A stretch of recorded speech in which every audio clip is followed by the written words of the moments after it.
જરા વિચારો, કોઈએ પોતાની આખી જ જિંદગીની કમાણી એક કંપનીમાં રોકી હોય અને બીજા જ દિવસે સવારે ખબર પડે કે એ કંપનીનો સીઈઓ એ બધા જ પૈસા લઈને રફુચક્કર થઈ ગયો છે.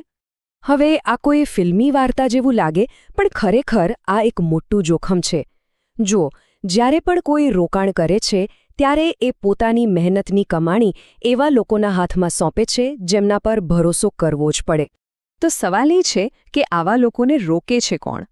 આખું શેરબજાર ફક્ત વિશ્વાસ પર કેવી રીતે ચાલી શકે? કંઈક તો હોવું જોઈએ ને. બસ આનો જવાબ છે માર્કેટનો રેગ્યુલેટર, એટલે કે બજારનો નિયમનકાર. અને ભારતમાં આપણે તેને SEBI, securities and exchange board of India તરીકે ઓળખીએ છીએ. પણ જો સેબી માત્ર કોઈ સરકારી ઓફિસ નથી, એ તો આપણા નાણાકીય બજારની અસલી ચોકીદાર છે. અને આ ચોકીદાર રોકાણકારોના પૈસાને સુરક્ષિત રાખવા માટે 3 ખાસ સુપર પાવર્સ જેવી શક્તિઓનો ઉપયોગ કરે છે. તો ચાલો આપણે એક પછી એક આ શક્તિઓ શું છે અને તે કેવી રીતે કામ કરે છે એને સમજીએ. સૌથી પહેલી અને સૌથી મૂળભૂત શક્તિ છે નિયમો. આને સમજવા માટે એક જૂની કારનું ઉદાહરણ લઈએ. કોઈ જૂની કાર ખરીદતા પહેલા તેની સર્વિસ હિસ્ટ્રી અને એક્સિડન્ટનો રેકોર્ડ ચેક કરે છે, બરાબર ને? શેરબજાર પણ કંઈક આવું જ છે. સેબીએ સુનિશ્ચિત કરે છે કે બધી જ કંપનીઓ સંપૂર્ણપણે પારદર્શક રહે. એના કડક નિયમોને કારણે કંપનીઓ પોતાના મોટા દેવા કે નિષ્ફળ બિઝનેસ મોડેલ છુપાવી જ ન શકે. સીધી વાત છે, જો કોઈ કંપનીને લોકો પાસેથી ભંડોળ જોઈતું હોય તો તેને ચોખ્ખું બતાવવું પડે કે એ પૈસાનો ઉપયોગ ક્યાં ને કેવી રીતે કરશે. બધું જ એક ખુલ્લી કિતાબ જેવું હોવું જોઈએ. પણ માની લો કે કોઈ કંપની જૂઠું બોલે કે રોકાણકારની વાત જ ન સાંભળે તો શું થાય? જો તે વચન મુજબ ડિવિડન્ડ ન ચૂકવે કે પછી શેર ટ્રાન્સફર કરવાની ના પાડી દે? બસ અહીં જ સેબીની બીજી શક્તિ કામમાં આવે છે. આ શક્તિનું નામ છે ઢાલ. જો કોઈ કંપની રોકાણકારને છેતરે તો એ એકલો નથી. સેબી તેને સ્કોર્સ પ્લેટફોર્મ નામનું એક ખૂબ જ શક્તિશાળી હથિયાર આપે છે. જુઓ, સ્કોર્સ એ એક એવી ઓનલાઈન સિસ્ટમ છે જ્યાં કોઈ પણ વ્યક્તિ કોઈ પણ લિસ્ટેડ કંપની વિરુદ્ધ સીધી સેબીને ફરિયાદ કરી શકે છે. અને જેવી ફરિયાદ દાખલ થાય કે તરત જ કાઉન્ટડાઉન શરૂ. કંપની પાસે સમસ્યાનો ઉકેલ લાવવા અને જવાબ આપવા માટે બરાબર 30 દિવસ હોય છે. અને જો રોકાણકાર તેના ઉકેલથી ખુશ ન હોય તો ચિંતા નહીં, એ ફરિયાદ સીધી સેબીના અધિકારી પાસે પહોંચી જાય છે. તો આપણે જોયું કે સેબી નિયમો બનાવે છે અને SCORS પ્લેટફોર્મ જેવી ઢાલ પણ આપે છે. પણ જો કોઈ મોટી કંપની સેબીની વાત ન માને તો? શું સેબી ખાલી એક ગુસ્સાવાળો પત્ર લખીને બેસી રહે છે? જરાય નહીં. અહીં સેબી તેની ત્રીજી અને કદાચ સૌથી ખતરનાક શક્તિનો ઉપયોગ કરે છે. જ્યારે પણ નિયમો તૂટે છે ત્યારે સેબી ખૂબ જ કડક કાર્યવાહી કરે છે.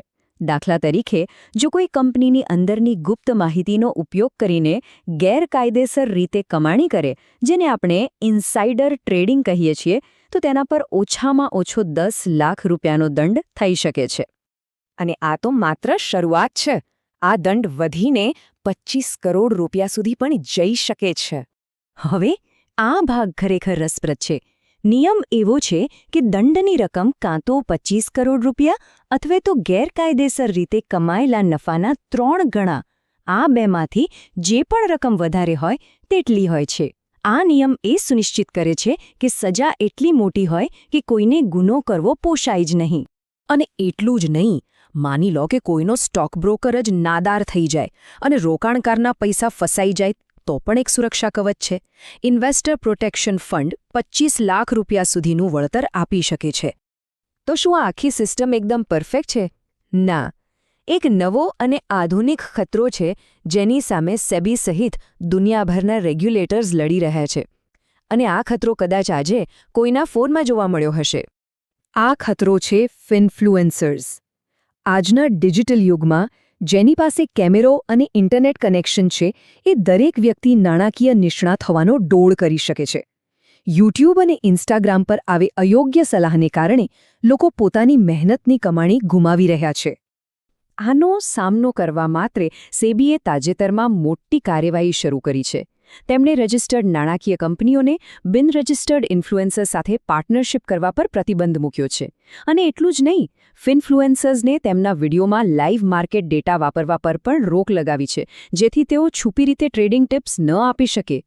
તો આ બધા જ પરથી એ સ્પષ્ટ છે કે માર્કેટ રેગ્યુલેટરનો મુખ્ય હેતુ એ સુનિશ્ચિત કરવાનો છે કે કોઈ પણ રોકાણકાર સાથે છેતરપિંડી ન થાય અને બધાને બજારમાં રમવાની એકસરખી તક મળે.